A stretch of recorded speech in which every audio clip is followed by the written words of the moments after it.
নমস্কার বন্ধুরা, এই মুহূর্তে সরাসরি বঙ্গোপসাগরের দিকে তাকালে দেখতে পাবেন একটি ঘূর্ণাবর্তের মতো পরিস্থিতি তৈরি হয়েছে। হ্যাঁ বন্ধুরা, বিগত কয়েকদিনের মধ্যেই একটা ঘূর্ণিঝড় আমাদের কিন্তু বঙ্গের দিকে ধেয়ে আসতে চলেছে। এখানে কিন্তু সরাসরি দেখতে পাচ্ছেন একটা ঘূর্ণিঝড়, অর্থাৎ এই ঘূর্ণিঝড়টা কিন্তু খুব শীঘ্রই আমাদের পশ্চিমবঙ্গ এবং বাংলাদেশের দিকে ধেয়ে আসতে পারে, এমনটাই কিন্তু আশঙ্কা করছে আবহাওয়া দপ্তর। এই ঘূর্ণিঝড় অর্ণবের কিন্তু গতিপথ অনেকটাই আমাদের পশ্চিমবঙ্গ বা বাংলাদেশের দিকে ধীরে ধীরে এগিয়ে আসার প্রবল সম্ভাবনা রয়েছে বন্ধুরা।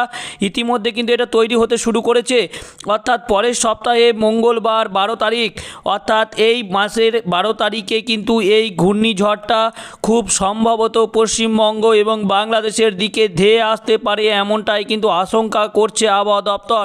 তো বন্ধুরা, কী থাকতে চলেছে এই ঘূর্ণিঝড়ের আপডেট, সেটাও কিন্তু আপনাদেরকে সরাসরি জানাবো আমাদের এই চ্যানেলে, তাই চ্যানেলটিকে অবশ্যই সাবস্ক্রাইব করে নেবেন এবং তারই সঙ্গে আমাদের চ্যানেলে আপনারা কমেন্ট করে জানাবেন যে আপনাদের জেলার আবহাওয়া কেমন রয়েছে।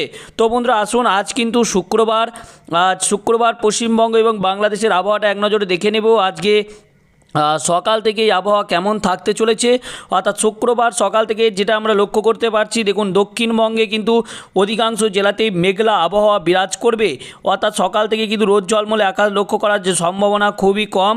অর্থাৎ দেখতেই পাচ্ছেন এখানে বর্ধমান থেকে শুরু করে আরামবাগ, বাঁকুড়া, দুর্গাপুর থেকে শুরু করে সিউড়ি, শান্তিপুর, চন্দননগর, কলকাতা, কোলাঘাট, খড়গপুর, চাকুলিয়া থেকে শুরু করে এই সমস্ত জায়গাগুলিতে কিন্তু মেঘলা আবহাওয়া বিরাজ করবে। এর পাশাপাশি যদি দেখুন মেহেরপুর থেকে শুরু করে নলাহাটি থেকে শুরু করে ধুলিয়ান, তার সঙ্গে মালদা, এই সমস্ত জায়গাগুলিতেও কিন্তু মেঘলা আবহাওয়া বিরাজ করবে। এছাড়া বাংলাদেশের ক্ষেত্রে দেখুন মহাদেবপুর, বাগোড়া থেকে শুরু করে রাজশাহী, সিংড়া, তার সঙ্গে সরষেবাড়িয়া, গোয়ালতোড়, ছাররাজীবপুর। এছাড়াও যদি আরও দেখি বাংলাদেশের ক্ষেত্রে দক্ষিণের জেলা যেমন পিরোজপুর, বরিশাল, মাথাবাড়িয়া, লালমোহন, কলাপাড়া, এইগুলোতেও কিন্তু মেঘলা আবহাওয়া বিরাজ করার এক প্রবল সম্ভাবনা রয়েছে। অর্থাৎ সকাল থেকেই কিন্তু মেঘলা আবহাওয়া বিরাজ করবে, রোদ ঝলমলে আকাশ কিন্তু সকাল থেকে লক্ষ্য করা যাবে না এই সমস্ত জায়গাগুলিতে, তবে বেলা বাড়ার সঙ্গে সঙ্গে কিন্তু পরিস্থিতির পরিবর্তন হতে পারে। তো বন্ধুরা আসুন এবার বৃষ্টিপাতটা দেখে নিই। আজকে বৃষ্টিপাতের কী সম্ভাবনা রয়েছে, কোথায় কোথায় রয়েছে ভারী বৃষ্টির সম্ভাবনা, কোথায় রয়েছে হালকা থেকে মাঝারি বৃষ্টির সম্ভাবনা। তো বন্ধুরা দেখুন সকাল 6টার দিকে যদি নজর রাখি, দেখুন পশ্চিমবঙ্গ বা বাংলাদেশে কোথাও কিন্তু বৃষ্টিপাত লক্ষ্য করা যাচ্ছে না, অর্থাৎ বলতে গেলে কিন্তু সকাল থেকে আবহাওয়াটা পরিষ্কারই থাকবে, বৃষ্টিপাতের সম্ভাবনা কিন্তু খুবই কম। তো তার পরবর্তী সময় দেখুন 7টা 8টার দিক করে যদি দেখি, সেইভাবে কোনো পরিবর্তন আসছে না, অর্থাৎ বলতে গেলে যে বৃষ্টিপাতের সম্ভাবনাটাও লক্ষ্য করতে পারছি না। তবে 10টার দিক করে দেখুন বৃষ্টিপাতের একটা পরিস্থিতি তৈরি হচ্ছে। এখানে যদি দেখি দার্জিলিং, কালিম্পং, এছাড়াও আরও যদি দেখি শিলিগুড়ির উপরিভাগে কিন্তু বৃষ্টিপাতটা শুরু হয়ে যাচ্ছে। তার সঙ্গে দেখতে পাচ্ছেন এখানে কিন্তু কালাই, রাজশাহী, এগুলোতেও কিন্তু হালকা মাঝারি বৃষ্টিপাত হতে পারে, ভারী বৃষ্টিপাতের সম্ভাবনা কিন্তু নেই। বর্ধমান থেকে শুরু করে আরামবাগ, কাটোয়া, দুর্গাপুর, শান্তিপুর, চন্দননগর থেকে শুরু করে কলকাতা, কোলাঘাট, এগুলো কিন্তু হালকা মাঝারি বৃষ্টিপাত হতে পারে, ভারী বৃষ্টির সম্ভাবনা কিন্তু সকালের দিক করে থাকছে না। তার পরবর্তী সময় যদি দেখি 12টা 1টার দিক করে, 1টার দিকেও দেখুন বন্ধুরা বৃষ্টিপাতের সম্ভাবনা সেই উত্তরের জেলাগুলি, অর্থাৎ দার্জিলিং, কালিম্পং, শিলিগুড়ি থেকে শুরু করে রঘুনাথপুর, এই যে জায়গা রয়েছে ঠাকুরগাঁও, রংপুরের কাছাকাছি, এইগুলোই কিন্তু বৃষ্টিপাতটা শুরু হবে। তার সঙ্গে আরও যদি দেখি এখানে কিশোরগঞ্জ, এখানে কিন্তু যদি দেখি এখানেও কিন্তু বৃষ্টিপাতের একটা সম্ভাবনা রয়েছে, তবে খুবই হালকা থেকে মাঝারি বৃষ্টিপাতের সম্ভাবনা থাকছে। আবার এই মাসের 12 তারিখেই কিন্তু একটা ঘূর্ণিঝড়ের মতো পরিস্থিতি তৈরি হচ্ছে বঙ্গোপসাগরে, এবং সেই ঘূর্ণিঝড় কিন্তু ধীরে ধীরে তার গতি বৃদ্ধি করে এগিয়ে আসবে, এবং সেটি যখন এখানে আঘাত হানবে তো তখন তার গতিবেগ প্রায় 100 থেকে 120 কিলোমিটার পার ঘন্টা বেগে কিন্তু আঘাত হানতে পারে, এমনটাই কিন্তু অনুমান করছে আবহাওয়াবিদেরা। তো তারই সঙ্গে যদি দেখুন বন্ধুরা 2টোর পরবর্তী 3টের দিকে কোনো সম্ভাবনা নেই। 4টের দিক করে দেখুন, 4টের দিক করে কিন্তু একটা সম্ভাবনা আসছে। বোলপুর থেকে শুরু করে দুর্গাপুর, গুসকরা, সোনামুখী থেকে শুরু করে বর্ধমান, বিষ্ণুপুর, কতুলপুর, বাঁকুড়া, তার সঙ্গে হুড়া, তার সঙ্গে আরও যদি দেখি এই যে জায়গাগুলি রয়েছে, তাছাড়াও আরও যদি দেখি বাঁকুড়া থেকে শুরু করে পুরুলিয়া, এইগুলোতেও কিন্তু বৃষ্টিপাতের মতো একটা সম্ভাবনা তৈরি হচ্ছে। সিউড়ি, রামপুরা, দমকল থেকে শুরু করে জঙ্গিপুর, তার সঙ্গে ধুলিয়ান এবং বীরহাটা থেকে শুরু করে রাজমহল, এই সমস্ত জায়গাগুলিতেও কিন্তু বৃষ্টিপাতের মতো একটা পরিস্থিতি তৈরি হচ্ছে। এছাড়া বাংলাদেশের ক্ষেত্রে রংপুর, ঠাকুরগাঁও থেকে শুরু করে উপরিভাগে যে জেলাগুলি রয়েছে, তাছাড়াও এখানে ঘোড়াঘাট, ছাররাজীবপুর, মহাদেবপুর থেকে শুরু করে রাজশাহী, পাবনা, ফরিদপুর, সাইলকুপা, যশোর এইগুলোতেও কিন্তু হালকা থেকে মাঝারি বৃষ্টিপাতের সম্ভাবনা থাকছে বিকেল 4টের দিক করে।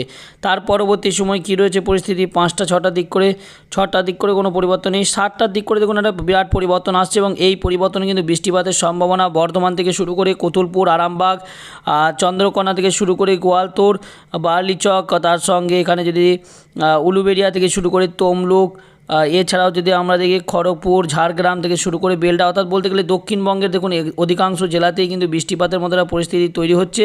যেমনটা কিন্তু আমরা লক্ষ্য করতে পারছি, দেখুন দক্ষিণবঙ্গের কিন্তু এই সমস্ত জেলাগুলিতে কিন্তু বৃষ্টিপাতের একটা প্রবল সম্ভাবনা তৈরি হচ্ছে।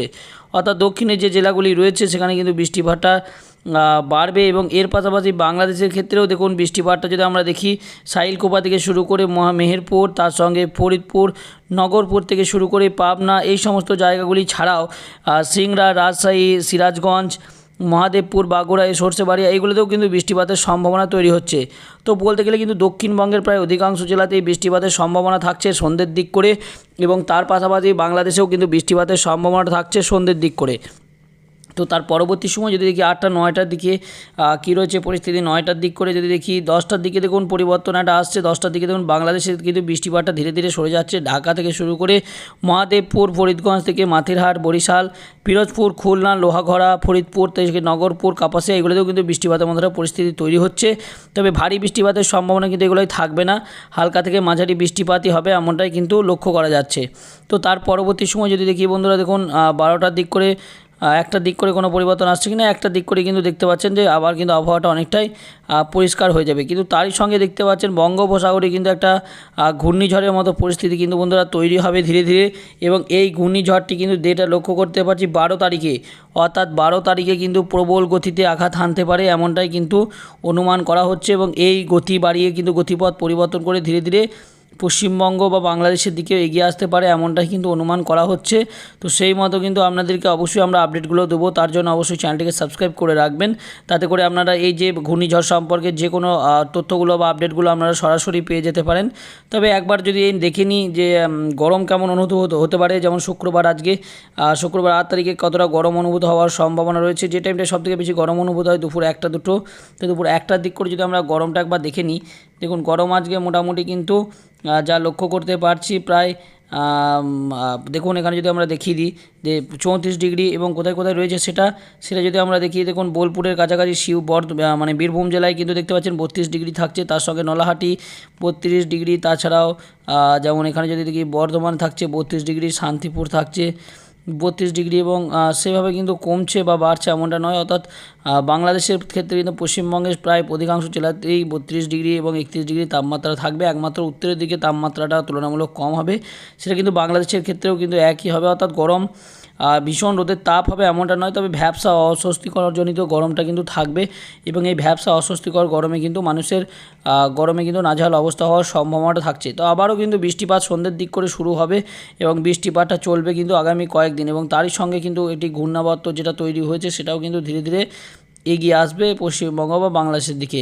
তো বন্ধুরা এই ছিল আজকের আবহাওয়ার আপডেট। পরবর্তী আপডেটগুলো সবার আগে পেতে আমাদের চ্যানেলটিকে সাবস্ক্রাইব করবেন, তারই সঙ্গে ভিডিওটি ভালো লাগলে লাইক, কমেন্ট, শেয়ার করতে ভুলবেন না। ধন্যবাদ।